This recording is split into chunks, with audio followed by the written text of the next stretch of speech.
याद कीजिए कि जो लोकसभा का चुनाव हुआ था उस समय तो हमारे साथ थे, महागठबंधन में थे वो। उस समय आपको कोई प्रॉब्लम नहीं हुआ तेजस्वी से? आपके भी क्षेत्र में तेजस्वी गए होंगे प्रचार करने के लिए। अचानक जो है आपको तेजस्वी में जंगल राज जो है दिखाई देने लगा। भूपेंद्र जी की बात जो है कुछ समझ में नहीं आ रही। अगर मुख्यमंत्री बनने की बात आएगी तो उसका नेता न मुख्यमंत्री बनेगा। उनको भी जो जगह मिली, जो उनको स्टेटस मिला, उसे लग रहा था कि ये वारिस होंगे। नमस्कार, मेरा नाम आलोक है। आप लाइव स्टीज देख रहे हैं। महागठबंधन की महारैली होनी है। देखिए, बिहार में महागठबंधन की सरकार बनकर तैयार हो गई थी, लेकिन शिवानंद तिवारी हमारे साथ मौजूद हैं, आरजेडी के राष्ट्रीय उपाध्यक्ष हैं। बार बार कहे थे नीतीश कुमार और तेजस्वी यादव को बिहार दौरा करना होगा। नीतीश कुमार ने तो समाधान यात्रा कर लिया है, कई जगह पर तेजस्वी यादव भी उनके साथ रहे हैं, लेकिन अब महारैली मतलब क्या? शिवानंद तिवारी से हम जानना चाहेंगे, महारैली आप क्या संदेश दे रहे हैं? क्या बिगुल बजा रहे हैं इस लड़ाई का? महागठबंधन की महारैली है। अब बिगुल तो बजा चुकी है भारतीय जनता पार्टी। हम लोगों से पहले से ज़्यादा सक्रिय होकर के जो वो लोग चुनाव की तैयारी कर रहे हैं। अब देखिए कि अमित शाह जी बिहार आ रहे हैं। बिहार में आने का कार्यक्रम का क्यों बन रहा है? उसी चुनाव के ही दृष्टिकोण से बन रहा है। तो पूरे देश में भारतीय जनता पार्टी भी 2024 का जो लोकसभा चुनाव है उस चुनाव के मद्देनज़र पूरी तैयारी कर रही है। जितने उसके मंत्री हैं, जितने उसके सांसद हैं, जितने भी नेता हैं, सब लोगों को जवाबदेही जो है बांटी जा चुकी है, काम बांटा चुका है और सब लोग उसमें लगे हुए हैं। तो हमारा जो महागठबंधन है उसकी पहली संयुक्त रैली जो है हम लोग पूर्णिया में करने जा रहे हैं कल। आप महागठबंधन कर रहे हैं, उपेंद्र कुशवाहा तो छिटक गए, अलग हो गए, ये कैसा महागठबंधन बना? इंडिविजुअल की बात है। महागठबंधन तो है ही पार्टियों का महागठबंधन है, इंडिविजुअल का महागठबंधन नहीं है। भूपेंद्र जी एक व्यक्ति के तौर पर वो नीतीश कुमार के पार्टी में शामिल हुए थे और फिर निकल गए। तो ये पहली दफ़ा वो नहीं निकले हैं, ये इसके पहले हमको लगता है तीसरी या चौथी दफ़ा वो निकले। हमको याद है क्या नाम है, नीतीश कुमार ने उनको राज्यसभा में भेजा था। एक चीज़ तो आप मानिएगा ना कि पहली दफ़ा उपेंद्र जीत करके आए, उस समय उनकी उम्र भी कम थी। नीतीश कुमार ने उनको लीडर ऑफ अपोजिशन बना दिया। अब लीडर ऑफ अपोजिशन बने तो उनका एक उछाल उनको मिला राजनीति में और उनकी महत्वाकांक्षा भी बढ़ी। उसके बाद वो चुनाव हार गए, फिर उनका तकरार हुआ नीतीश कुमार से।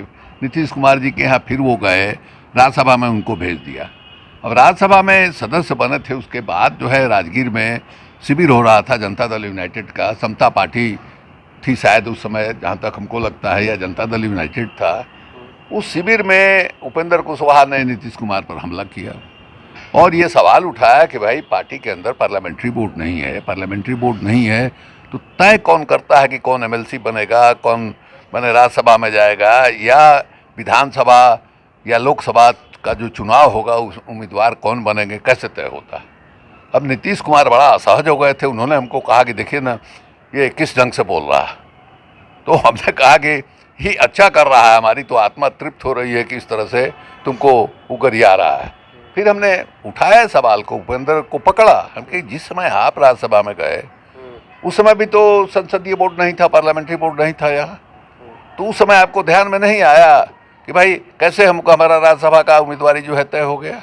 तो आप जा रहे थे, इसलिए आपको उस समय ज़रूरत नहीं महसूस हुई कि साहब पार्लियामेंट्री बोर्ड है या नहीं है। अब आपको हिस्सेदारी चाहिए तो आप बोल रहे हैं। तो उपेंद्र कुशवाहा के साथ ये प्रॉब्लम है। अब उसके बाद राज्यसभा में जब गए तो पार्टी विरोधी गतिविधि के आरोप में उनको उनकी मेमोरी ख़त्म करने के लिए नीतीश कुमार ने लिख दिया।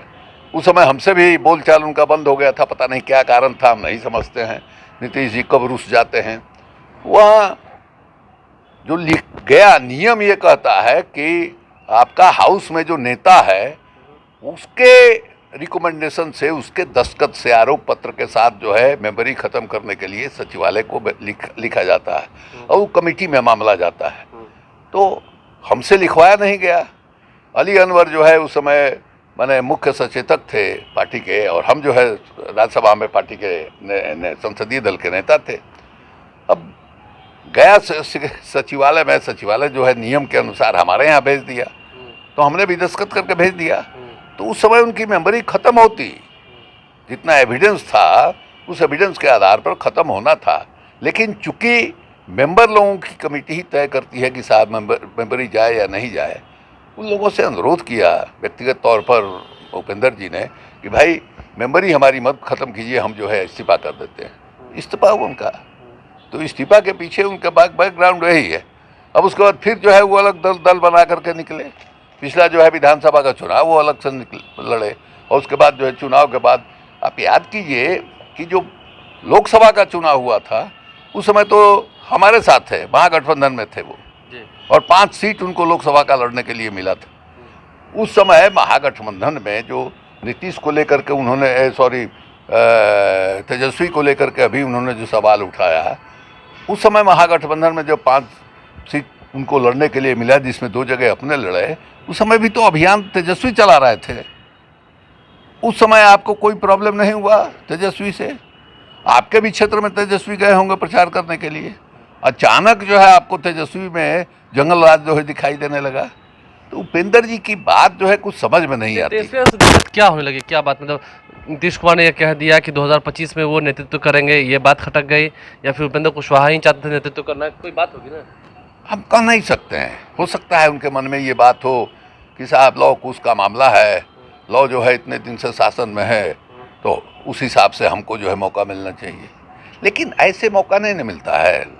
हम चाहें कि हम जो है मुख्यमंत्री हो जाएं या हम प्रधानमंत्री हो जाएं, उसे तो होता नहीं है। और भूपेंद्र कुशवाहा माने अब भारतीय ये क्या नाम है, राष्ट्रीय जनता दल, अब उसका जो भी सबसे बड़ा दल है, अब सबसे बड़ा जो दल है, अगर मुख्यमंत्री बनने की बात आएगी तो उसका नेता ना मुख्यमंत्री बनेगा। अब आप लॉ कुश के कम्बिनेशन के हिसाब से आप नहीं ना ये कर पाइएगा। इसलिए ये अगर उनके मन में ये बात होगी, ये बहुत स्वाभाविक नहीं है, लोकतंत्र में इस ढंग से नहीं चलता। अब नीतीश कुमार भी आपको मान लें, अब एक ज़माने में रामचंद्र बाबू आरसीपी के मन में हुआ होगा कि नीतीश कुमार वारिस बना रहे हैं। लोगों को भी ये लग रहा था कि जिस ढंग से सारा अधिकार उन्होंने सौंप दिया था आरसीपी को, कि ये उनके वारिस होंगे। प्रशांत किशोर को लेकर के भी कुछ दिनों तक ये मामला चला था, उनमें भी भविष्य जो है कि बात कर रहे थे नीतीश कुमार के यही लोग भविष्य हैं। उनको भी जो जगह मिली, जो उनको स्टेटस मिला, उसे लग रहा था कि ये वारिस होंगे। तो ये सब जो है चलता रहता है। लेकिन अब ऐसा नहीं है कि जिसके नाम पर आप वोट मिलता है, नीतीश कुमार के नाम पर वोट मिलता है या तेजस्वी के नाम पर वोट मिलता है या आपको नरेंद्र मोदी के नाम पर वोट मिलता है, वो आदमी नेता बनता है। प्रधानमंत्री बनने की बात होगी, मुख्यमंत्री की बात होगी, उस पर होगा। तो उपेंद्र कुशवाहा के नाम पर यहाँ नहीं ना वोट मिलता है भाई। नीतीश कुमार ने कहा है या महागठबंधन 2025 चुनाव में तेजस्वी यादव के नेतृत्व में लड़ा जाएगा, लगता है कि ऐसा नहीं होगा, बीच में कोई धोखा नहीं होने वाला है, क्योंकि असमंजस। अब इसमें विश्वास का तो कारण समझ में नहीं आ रहा है। आप देखिए, आपको याद होगा कि जो हज भवन में सभा हो रही थी, इफ्तार वाली, और उस समय तेजस्वी का जन्मदिन था, और किस तरह से उल्लास के साथ नीतीश कुमार खड़ा होकर के, चौवा पर खड़ा होकर के सब लोगों से उन्होंने नारा लगवाया।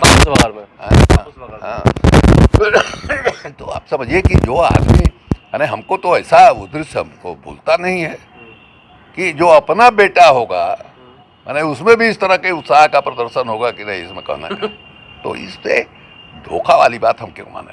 देखिए, शिवानंद तिवारी दूरदर्शी हैं, काफ़ी लंबा इनका अनुभव रहा है, और क्या कुछ इन्होंने अपने अनुभव के नाते पुरानी बातों को भी साझा किया है। आपने सुना है, धोखा होगा महागठबंधन में, ऐसा हो नहीं सकता है। अमित शाह भी बिहार आ रहे हैं, सभी तैयारियां कर रहे हैं, तो महागठबंधन की भी रैली होनी है, और इस रैली से कितना फ़ायदा होना है महागठबंधन को, ये देखना होगा। हमारे चैनल को सब्सक्राइब कर लें, साथ साथ फेसबुक पेज भी लाइक करें। धन्यवाद।